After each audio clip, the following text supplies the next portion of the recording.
It's official. Russia has just drawn a brand new red line, not in Europe, but in America's own backyard.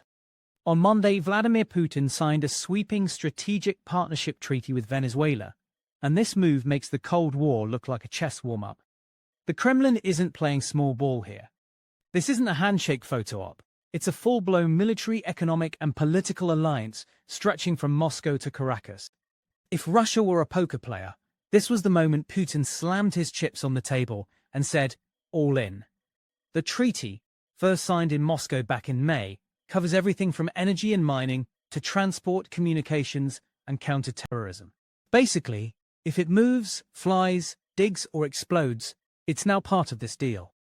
After months of diplomatic back and forth, Russia's parliament ratified the treaty last week.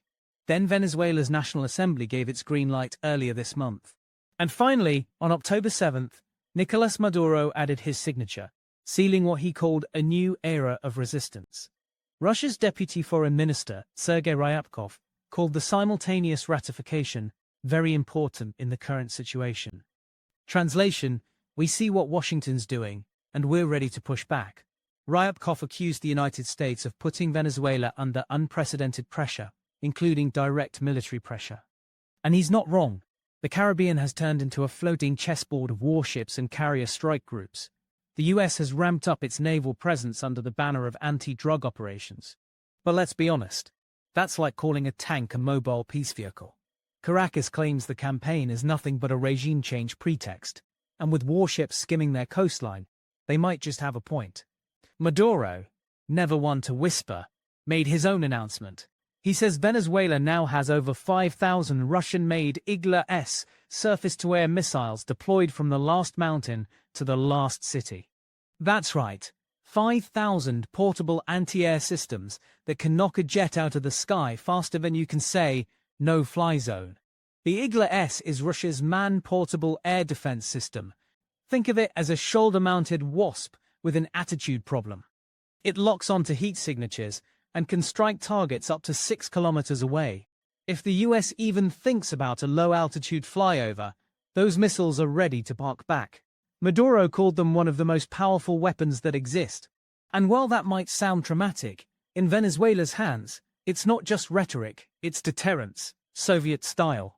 Meanwhile in Moscow, Foreign Minister Sergei Lavrov doubled down. During a meeting with Venezuela's ambassador, he said Russia stands with Caracas against growing external threats and interference. That's Kremlin code for, don't touch our friends. And if that sounds familiar, it should. It's the same language Russia used before it stationed troops in Syria, before it backed separatists in Donbass, and before NATO had a very bad day in 2014. This isn't just talk, it's doctrine. And now, that doctrine has reached the Western Hemisphere. In early October, Lavrov lashed out at Washington again, this time over a US strike on a vessel near Venezuelan waters. He called it escalatory and warned of far-reaching consequences. You don't have to be a general to decode that. When a Russian diplomat says far-reaching, it's diplomatic for, we have ships, and they have missiles.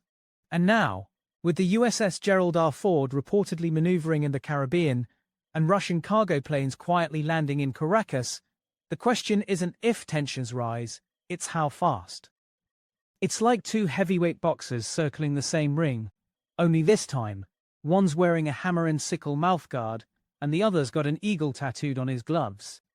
So, here we are, a Russian alliance on America's doorstep, thousands of anti-air missiles locked and loaded, and the US Navy carrier watching from the horizon.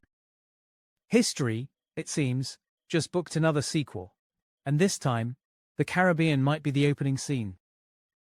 What do you think? Is this just posturing, or the beginning of a brand new standoff in the Americas? Let us know in the comments below, and remember, in geopolitics, nothing is ever what it seems.